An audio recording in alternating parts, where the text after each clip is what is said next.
We want to turn our attention right now to world news. You know, before the president launched a strike on Iran's nuclear facilities over the weekend, he did not get approval from Congress. Now, the Constitution gives Congress the power to declare war.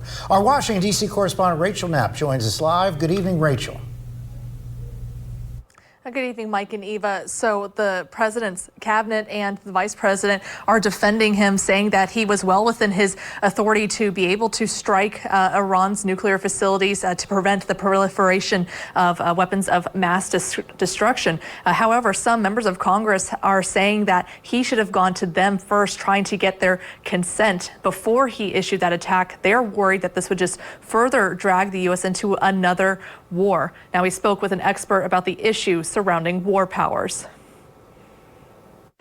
The last time the United States declared war was way back in World War II. Congress has declared war on 11 occasions, but since the Second World War, the United States has been involved in a number of wars and other military actions. And in 1973, Congress passed what was called the War Powers Act over Nixon's veto. And this was in response to the expansion of the Vietnam War outside of the Vietnam borders into Laos and Cambodia.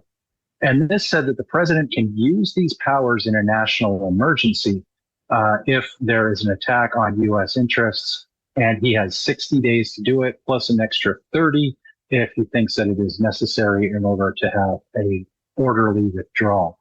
The president can also use force if he gets direct statutory authorization. That is a law passed by Congress. This is what George W. Bush did for Afghanistan and Iraq. The purpose of the War Powers Resolution is to ensure that there's a balance of power between the president and Congress about using military force.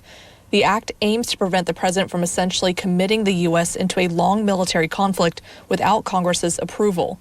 But both Democratic and Republican presidents in the past have argued their actions on using military force are justified because they are the commander-in-chief. I stand here today as Donald Trump has taken us to the precipice of war. Democrats are criticizing the president for issuing the attack without their consent. While some Republicans have shared that same sentiment, most Republicans argue the president has the authority he needs under the Constitution. The commander-in-chief has Article 2 responsibilities. They're very serious and important, especially in times like this.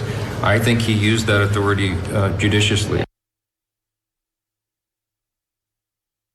Some members have even introduced their own legislation trying to further limit the president's actions in striking Iran without their approval. Some members want to vote on that measure as early as this week. But there is another way that Congress could essentially intervene, and that would be by cutting off funding for the military, because, again, Congress has the power of the purse. However, that is likely to, that is unlikely to happen, mostly because we have such a large military presence overseas. Mike and Eva, back to you.